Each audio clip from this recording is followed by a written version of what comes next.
विश्व हिंदी दिवस के उपलक्ष्य में डीएवी कॉलेज अमृतसर पंजाब के स्नातकोत्तर हिंदी विभाग की अध्यक्ष प्रोफेसर डॉक्टर किरण खन्ना ने महात्मा गांधी विश्वविद्यालय नासिक और संचालित कला विज्ञान एवं वाणिज्य महाविद्यालय के स्नातकोत्तर हिंदी विभाग और इंटरनल क्वालिटी एश्योरेंस सेल द्वारा आयोजित एक दिवसीय राष्ट्रीय ई संगोष्ठी में मुख्य वक्ता के रूप में सहभागिता की।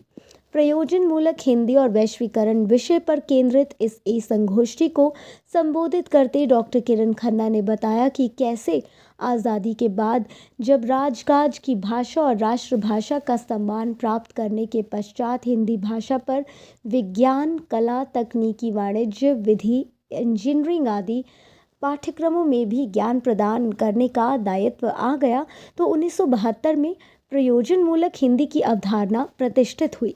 विश्वविद्यालयों, महाविद्यालयों में स्नातक और स्नातकोत्तर स्तर पर प्रयोजन मूलक हिंदी के अध्ययन को अनिवार्य किया गया तो 1975 में पहली बार नागपुर में विश्व हिंदी सम्मेलन का आयोजन 10 जनवरी को किया गया, जिसका उद्घाटन तत्कालीन प्रधानमंत्री श्रीमती इंदिरा गांधी ने किया और मॉरिशस के प्रधानमंत्री श्री शिवसागर रामगुलाम इस सम्मेलन के प्रमुख अतिथि रहे।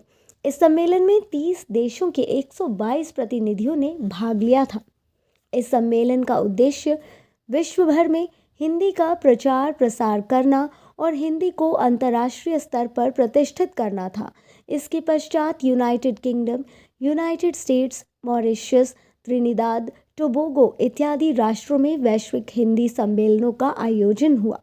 इन प्रयासों से हिंदी भाषा की प्रतिष्ठा इतनी बढ़ी कि प्रथम हिंदी विश्व सम्मेलन की इसी दिन की वर्षगांठ को ध्यान में रखते 10 जनवरी 2006 को तत्कालीन प्रधानमंत्री डॉक्टर मनमोहन सिंह जी ने इसे विश्व हिंदी दिवस की संज्ञा दी और तब से प्रतिवर्ष ये दिन पूरे विश्व में मनाया जाने लगा है। इस दिन भारत सहित पूरे विश्व में स्थित भारतीय दूतावासों में विविध आयोजन किए जाते हैं। इसके अतिरिक्त डॉक्टर किरण खन्ना ने प्रयोजन मूलक हिंदी के प्रयोग क्षेत्रों के विषय में भी सटीक जानकारी दी। डॉक्टर साकेत सहाय ने अतिथि वक्ता के रूप में प्रयोजन मूलक हिंदी और वैश्वीकरण का संबंध जोड़ा। कार्यक्रम के आयोजक डॉक्टर एवी पाटिल, डॉक्टर प्रमोद अंबेडकर, डॉक्टर राजा राम शेवाले को मुख्य वक्ता ने धन्यवाद ज्ञापित किया। इस संगोष्ठी में डॉक्टर गुरजीत सिंह सिद्धू, डॉक्टर बबीता काजल, डॉक्टर किरण ग्रोवर, डॉक्टर सरोज शर्मा, डॉक्टर प्रतिभा, डॉक्टर तेजल इत्यादि उपस्थित रहे।